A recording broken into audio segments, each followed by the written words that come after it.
and welcome to this video dedicated to the spelling of the regular past participles and regular simple past. Now, when do we use the past participle? We use it in two cases. We use it to constitute, to create a perfect tense. For example, he has inherited, she had smiled, so present perfect, past perfect, but also the perfect continuous tenses. We also use a past participle to create a passive voice. You could say it was mentioned, so that's a passive voice. And then the simple past. So all these examples in green can be simple pasts. He learned, she inherited, we loved, they smiled, and so on. Okay? So now let's focus on the spelling changes. Generally, in order to create my regular past participle or regular simple past, I simply add ed to my bare infinitive, so the infinitive without the to in front. Learn, I add ed. Inherit, I just add ed. All the other scenarios, so the 9 scenarios below that, generally mean a change in the spelling of the bare infinitive before adding the ed. Okay? So number 1, another example, let's just check. Let's say to sharpen, I have sharpen and I add ed. Very simple. Number 2, there are changes. I have a silent e at the end of my bare infinitive. I remove it and I add ed. Loved, smiled, tiptoed, phoned, tolerated, and so on.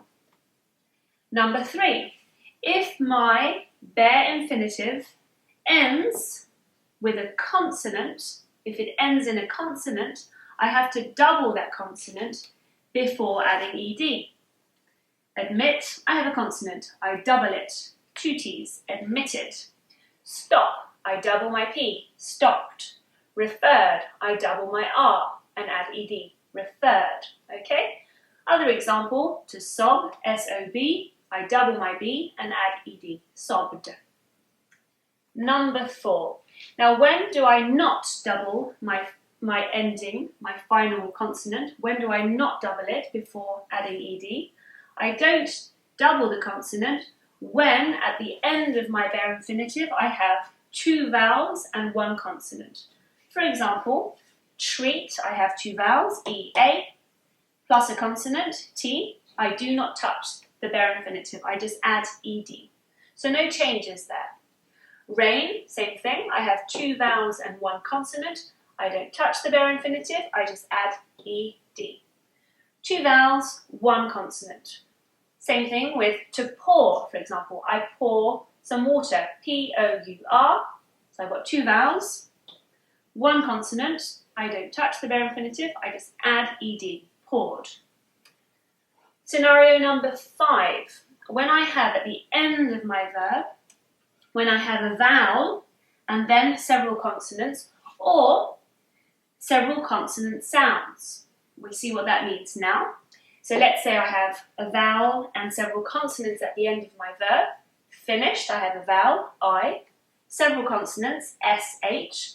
So I don't double the consonant, the final consonant, I just add ed, finished. Missed, same thing. Vowel is I, 2 S's, so 2 consonants, I add ed. Now, what do we mean by vowel plus several consonant sounds? Fix is just 1 consonant. So we have our vowel and a consonant, but X is pronounced x, x, so 2 consonants. So we just add ed. So there's a lot of phonetics here. If you see everything that has been underlined here in red is generally linked, well, it means that it's linked to phonetics. So please review your phonetics if this is a bit unfamiliar, okay? So several consonant sounds, several consonant phonemes, we just add ed. Fixed, we add the ed. Number 6 now. What if my verb ends in a long vowel sound or a double vowel sound? What do I do? Despite the fact it's written with a consonant at the end. Show, O, that is a double vowel sound. It's what we call a diphthong or a diphthong, okay? So double vowel sound, 2 vowel phonemes. Show, here I do not double my consonant, I just add ed. Same thing with sail, ale, we have several sounds there, several vowel sounds, so I don't double my consonant. So a few more examples there for, let's say, scenario number 5. We could say watch, watch, ch, ch. So we have several consonant sounds, so we do not double the final consonant.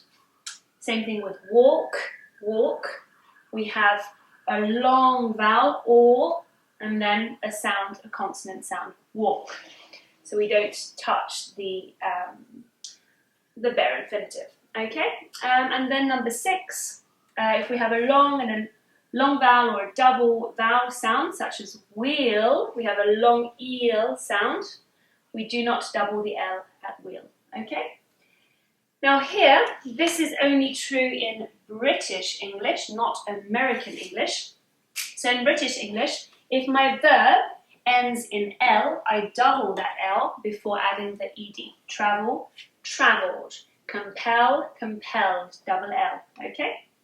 Number 8, if my bare infinitive ends in Y, I remove it, I replace that Y by an I, and then I add my ed. Now that is true with verbs such as worry, worried, carry, carried, fry, fried, and so on. However, other verbs in scenario number 9, which also end in a Y, keep their Y, and we just add the ed, so we don't change the spelling of the bare infinitive. Why is that? It's linked to sounds once again. You see it's underlined, so it's linked to phonetics. Destroy, here we have the phonetic transcription. Oi is a diphthong, so 2 vowel sounds there. Same thing goes with play. It ends in Y, so I just add ed, because play, A, 2 vowel sounds here. So diphthong means I do not touch the bare infinitive, I do not change the Y, I keep it and I just add ed. Another example of scenario number 9, to annoy, annoyed, oi, oi, 2 vowel sounds, 2 vowel phonemes, a diphthong. And finally, scenario number 10, if my verb ends in a C, I add a K before adding the ed ending. To picnic, they had picnicked, they picnicked, C-K-E-D. The same goes with mimic. To mimic, mimic ends in C, I add a K and an ED, mimicked. Okay, so lots of different rules. You might have to watch this video a couple of times. A few hints for you in the classroom. Don't forget to go over your phonetics, so your phonemic chart. As you can see, everything has to do with pronunciation in English. It's essential. And also watch the video on the pronunciation of the ed ending, which is also very interesting. The ed ending has 3 pronunciations depending on the sounds in the bare infinitive, especially the sounds at the end of the bare infinitive. So you can have things such as watched. So we have strong sounds. The ed is pronounced t, watched. Carried, it's quite soft, so we add the d sound, carried. And if it already ends in t or d, like end, ended, the ending is id. So you have 3 pronunciations, d, t, and id. Okay, so watch that video. Thanks for watching.